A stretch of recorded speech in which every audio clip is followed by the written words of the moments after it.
আমন্ত্রণ জানাচ্ছি সবাইকে স্টার প্লেতে। আমি আশফাকুর মুশফিক। এই মুহূর্তে আমরা দাঁড়িয়ে আছি হজরত শাহজালাল আন্তর্জাতিক বিমানবন্দরের আন্তর্জাতিক টার্মিনালের ঠিক ৬ নম্বর গেটের সামনে। অন্যান্য যে কোনো দিনের চেয়ে আজকে ভিড় কিছুটা বেশি ছিল এবং ভিড় থাকবেই না কেন। কিছুক্ষণ আগে ঠিক এই ৬ নম্বর গেট দিয়েই কিন্তু বাংলাদেশ এ দলের বেশ কয়েকজন প্লেয়ার, যাদের নাম বলতেই হয় নুরুল হাসান সোহান, ইয়াসির আলী, আফিফ, নাইম হোসেন, বেশ কয়েকজন প্লেয়ার তারা কিন্তু এই গেট দিয়ে গেলেন। অস্ট্রেলিয়ার উদ্দেশ্যে তারা রওনা করেছেন। সেখানে অস্ট্রেলিয়ায় তারা একটা টি-20 টুর্নামেন্ট খেলবেন এবং একটা 4 দিনের ম্যাচ খেলবেন। তো আমরা সংবাদ মাধ্যম কর্মীরা তাদের সাথে কথা বলার চেষ্টা করেছি, তাদের পরিকল্পনা নিয়ে জানার চেষ্টা করেছি। এই বিষয় নিয়ে আরও বিস্তারিত কথা বলতে আমার সঙ্গে আছেন আমার সহকর্মী আশরাফুল ইসলাম। আশরাফুল ইসলাম, কিছুক্ষণ আগেই খেলোয়াড়রা গেলেন, আপনি হয়তো কয়েকজনের সাথে কথা বলার চেষ্টা করেছিলেন। কারা কারা গেলেন, কোথায় কি টুর্নামেন্ট খেলতে গেলেন? টপ এন্ডস টি-20 সিরিজ খেলতে তারা অস্ট্রেলিয়ার উদ্দেশ্যে রওনা দিয়েছেন এবং তারা ভালো করার প্রত্যয় ব্যক্ত করেছেন। আমরা অনেকের সাথেই কথা বলার চেষ্টা করেছি। তার মধ্যে ইয়াসির আলী রাব্বি, তিনি কিছুটা বলার চেষ্টা করেছেন, তিনি ভালো খেলার উদ্দেশ্যেই যাচ্ছেন। এরপর নুরুল হাসান সোহান, যিনি আমাদেরকে বাইট দিয়েছেন, তিনি এই সিরিজটাকে ভালো একটা প্ল্যাটফর্ম হিসেবে দেখছেন। তিনি পরবর্তীতে জাতীয় দলে জায়গা করার একটা প্ল্যাটফর্ম হিসেবে এটাকেই দেখছেন এবং এশিয়া কাপের দলে তিনি মূল দলে জায়গা করে নিতে চান এই সিরিজ দিয়ে, এমনটাই তিনি আশা ব্যক্ত করেছেন। এই যে এশিয়া কাপের জন্য নিজের মূল দলে জায়গা করে নেওয়ার চেষ্টা, এই সিরিজটা এত তাৎপর্যপূর্ণ কেন এবং তারা কাদেরকে ফেস করবে আসলে এই সিরিজে, বা তাদের সামনে যে ম্যাচগুলো আসছে শিডিউলটা কি, তারা কাদেরকে ফেস করছে? অস্ট্রেলিয়াতে যাওয়ার পর 5 দিনের মতো সময় পাবে। এর মধ্যে তারা নিজেদেরকে ঝালিয়ে নেবে, প্র্যাকটিস করবে। এরপরে ম্যাচ শুরু হবে 14 তারিখ থেকে। 14 তারিখ থেকে 28 তারিখে গিয়ে তাদের ফাইনাল। এর মধ্যে তারা মুখোমুখি হবে পাকিস্তান শাইন্স, তারা শক্ত প্রতিপক্ষ, নেপাল জাতীয় দল। এরপরে থাকছে বিগ ব্যাশের 3টি দল, এরপরেও আরও দল আছে।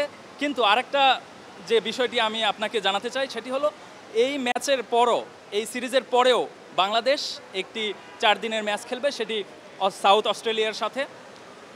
অবশ্যই বড় একটা ভ্রমণ, তারপরেও ক্লান্তি কাটিয়ে তারা ভালো খেলবে, এমনটাই প্রত্যাশা। এই যে বলছিলেন, এই যে সাউথ অস্ট্রেলিয়ার দল, বিগ ব্যাশ লিগের দল এবং পাকিস্তানের দলও রয়েছে, নেপালের জাতীয় দল, তো এই যে সামনে এশিয়া কাপকে সামনে রেখে এই প্লেয়ারগুলো যাচ্ছে এবং তাদের মূল লক্ষ্য যেটা আমাদের সাথে শেয়ার করলো যে জাতীয় দলে ফিরে আসে। এই যে আমরা নাম যেগুলো আমরা দেখলাম, নুরুল হাসান সোহান, আফিফ, ইয়াসির আলী, তারা কিন্তু কোনো না কোনো সময় জাতীয় দলের নিয়মিত খেলোয়াড় ছিলেন। ঠিক এই মুহূর্তে হয়তো তারা খেলছেন না, এই দলে আছেন। বিশেষ করে নুরুল হাসান সোহানের কথা, তাকে সাম্প্রতিক বেশ কিছু সময় ধরে কিন্তু জাতীয় দলের তাকে ফিরে আসার ব্যাপারে কিন্তু সংবাদ মাধ্যম বোর্ডের সাথে বারবার প্রশ্ন করা হচ্ছে। তো যখন নুরুল হাসান সোহানের সাথে কথা বললেন, তার কনফিডেন্সটা কীরকম দেখলেন বা সাম্প্রতিক ফর্মের বিচারে তার সম্ভাবনা কেমন দেখবেন? তিনি দুর্দান্ত খেলছেন। বিগত দিনগুলোতে আমরা দেখেছি, বিপিএলেও আমরা দেখেছি তিনি কতটা পোটেনশিয়াল একজন ব্যাটসম্যান। তিনি খুবই ভালো করছেন এবং অধিনায়কত্ব করার তার যে অভিজ্ঞতা আছে সেটিকেই কাজে লাগাবেন। তিনি ভালো করে আসছেন। ডিপিএল বলেন, বাংলা টাইগার্সের হয়ে কিন্তু দুর্দান্ত ইনিংস খেলেছেন কিছুদিন আগেই। 36 বলে সম্ভবত 58 রানের ইনিংস একটি খেলেছেন, দুর্দান্ত খেলেছেন। বিপিএলেও তিনি দুর্দান্ত খেলেছেন। এই ধারাবাহিকতায় তিনি ধরে রাখতে চান, আমাদের কাছে সেই আশাই ব্যক্ত করেছেন। আমরা তার দিকে নজর রাখবো অবশ্যই। সেক্ষেত্রে যে আমাদের জাতীয় দলের স্পেশালি ব্যাটিং লাইন আপে 4 বা 5 ব্যাটিং করা একজন wicket keeper batter Nurul Hasan Sohan, তিনি নিজেও ছিলেন এই সময় এই পজিশনে তিনি ব্যাটিং করেছিলেন। তো এই পজিশনটাতে নুরুল হাসান সোহানের গুরুত্ব বা তাৎপর্যটা কীরকম হতো? বাংলাদেশের দলের দিকে যদি আপনি লক্ষ্য করেন তাহলে দেখবেন এই 5 নম্বর পজিশনে কিন্তু অনেকগুলো প্লেয়ারকে তারা বদলি করেছে, 4 থেকে 5 জন। তো আমার কাছে মনে হয় সেটা হলো নুরুল হাসান সোহান এই পজিশনেই ভালো করে আসছেন বিগত দিনগুলোতে। তাকে অবশ্যই দলে রাখার একটা চান্স আছে এবং তিনি ভালো করেই দলে আসবেন, এমনটাই প্রত্যাশা। আরও যারা খেলোয়াড় গেলেন, ইয়াসির আলী, আফিফ, তারাও কিন্তু মিডল অর্ডার ব্যাটার এবং তারাও কোনো না কোনো সময় বাংলাদেশ দলকে ম্যাচ জিতিয়েছে, কখনো সিরিজ জিতিয়েছে। তাদের সাথেও যখন কথা বলেন, স্পেশালি ইয়াসির আলীর সঙ্গে যখন আপনার কিছুটা কথা হয়েছিল, তাদের মধ্যে সেই জাতীয় দলকে লক্ষ্য রেখে সামনে খেলার কনফিডেন্সটা কীরকম দেখলেন বা তারা আপনার সাথে কীরকম প্রত্যাশা ব্যক্ত করেছে? তারা ভালো খেলার উদ্দেশ্যেই অস্ট্রেলিয়াতে যাচ্ছে, এটাকে একটা ভালো কিছু করে দেখানোর মঞ্চ হিসেবে তারা নিয়েছে।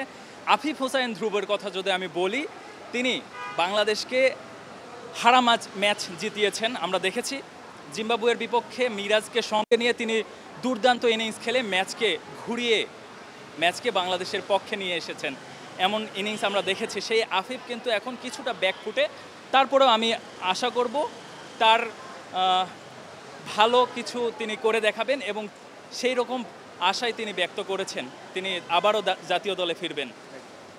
দিন শেষে হয়তো মূল লক্ষ্যটা জাতীয় দল, সবার স্বপ্ন যেমন থাকে, স্বপ্নর পাশাপাশি তারা অলরেডি খেলেছেনও, বাট তারা হয়তো ফিরে আসার জন্যই তাদের সেই যুদ্ধটা, সেই প্রত্যাবর্তনটা। আমরা যে কয়েকজন খেলোয়াড়ের সামনে কথা বললাম, সামনে এশিয়া কাপের হয়তো শেষ যেই বাছাইটা হবে, এই টুর্নামেন্টটা কি তাদের জন্য লিটমাস টেস্টের মতো কিনা, যে আসলে এখানে তারা যেরকম পারফর্ম করবে সেটার উপর থেকেই হয়তো সিলেক্টররা নির্ধারণ করবেন যে এই খেলোয়াড়কে হয়তো দলে নেওয়া যায়। সেক্ষেত্রে আপনাকে যদি আমি প্রশ্ন করি যে আপনার প্রেডিকশনটা কি থাকতে পারে, যে এই খেলোয়াড় যারা আছে এই টিমে, আমরা মৃত্যুঞ্জয়কেও দেখেছি, আমরা নাইম হাসানকেও দেখি, বোলাররাও আছেন সেখানে, তো সেক্ষেত্রে এই খেলোয়াড়দের থেকে আপনার যদি প্রেডিকশন থাকে যে কাদেরকে আপনি এশিয়া কাপের জন্য জাতীয় দলে দেখছেন? আমি নুরুল হাসান সোহানকে অবশ্যই জাতীয় দলে দেখছি, কারণ ওই পজিশনে খুব সমস্যায় ভুগছে বাংলাদেশ বিগত সময়ে। তো নুরুল হাসান সোহান ওই জায়গাতে খুবই ভালো একজন ব্যাকআপ হইতে পারে বাংলাদেশের।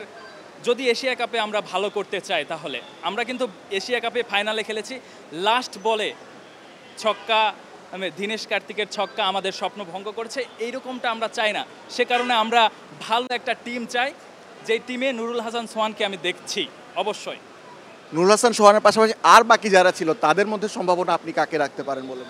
সম্ভাবনা যদি বলি, ভালো খেলার সম্ভাবনা সবারই আছে, সবারই অ্যাবিলিটি আছে, সবাই ভালো করতে পারে। তারপরেও আমি আফিফ হোসেন ধ্রুব, তারপরে যদি বলতে চাই মৃত্যুঞ্জয়কেও আমি দেখছি, তিনি খুব ভালো, বিপিএলে কিন্তু একবারের সবচেয়ে বেশি উইকেট শিকারী তিনি ছিলেন, তিনি কিন্তু হারিয়ে যাননি, তিনি অবশ্যই ভালো কিছু করতে পারেন, তিনি মঞ্চ পেলে করে দেখাতে পারবেন অবশ্যই। আমি চাইবো তিনি ভালো করুক এবং জাতীয় দলে ফিরুক। অসংখ্য ধন্যবাদ আশরাফুল। দর্শক, ঠিক যেমনটা বলছিলাম যে এ দল হলেও এ দলে যে খেলোয়াড়রা খেলতে গেছেন, আমরা যাদের নাম বললাম, ইয়াসির আলী, নুরুল হাসান সোহান, তাছাড়া নাইম হাসান রয়েছেন, আফিফ রয়েছেন, যারা একসময় জাতীয় দলের নিয়মিত খেলোয়াড় ছিলেন, কিন্তু হয়তো বর্তমানে জাতীয় দলে তারা জায়গা পেতে কিছুটা স্ট্রাগল করছেন। নুরুল হাসান সোহানের ব্যাপারে বিগত বেশ কয়েকদিন ধরে অনেক জোরে সোরেই কথা হচ্ছে তাকে আবার কবে জাতীয় দলে দেখা যাবে। তাই এই অস্ট্রেলিয়া সফরের যে ম্যাচগুলো তারা খেলবে, টপ এন্ড টি20 সিরিজ এবং যে 4 দিনের ম্যাচটা আছে, এই সিরিজের এই ম্যাচগুলো হয়তো তাদের জন্য লিটমাস টেস্ট হিসেবে থাকবে এবং দিন শেষে কিন্তু সেই লক্ষ্য একটাই থাকে, সেই জাতীয় দলের হয়ে খেলা এবং জাতীয় দলের হয়ে ম্যাচ জিতা। সুতরাং যেহেতু সামনে এশিয়া কাপ আসছে এবং এশিয়া কাপে বাংলাদেশ আমাদের প্রায় সময় খুব কাছে এসেই আমাদের হয়তো হেরে যেতে হচ্ছে, সেক্ষেত্রে একটা লক্ষ্য হয়তো এই খেলোয়াড়দের অবশ্যই থাকবে যে এখানে ভালো পারফর্ম করে সিলেক্টরদের নজর কাড়া। সিলেক্টররা হয়তো এখান থেকে কয়েকজন খেলোয়াড়কে জাতীয় দলের মূল দলে সিলেক্ট করবেন এবং আমরা প্রত্যাশা তাদের কাছে রাখতেই পারি যে বাংলাদেশের ন্যাশনাল টিমে তারা সুযোগ পেয়ে এশিয়া কাপে আমাদেরকে ভালো খেলা উপহার দিবেন এবং আমরা হয়তো এশিয়া কাপে বাংলাদেশ জাতীয় দলের কাছ থেকে একটা ভালো রেজাল্ট আমরা প্রত্যাশা করতে পারবো। হযরত শাহজালাল আন্তর্জাতিক বিমানবন্দর থেকে আমি আশফাকুল মুশফিক, স্টার প্লের সঙ্গেই থাকুন। এই ছিল আমার কাছে সর্বশেষ।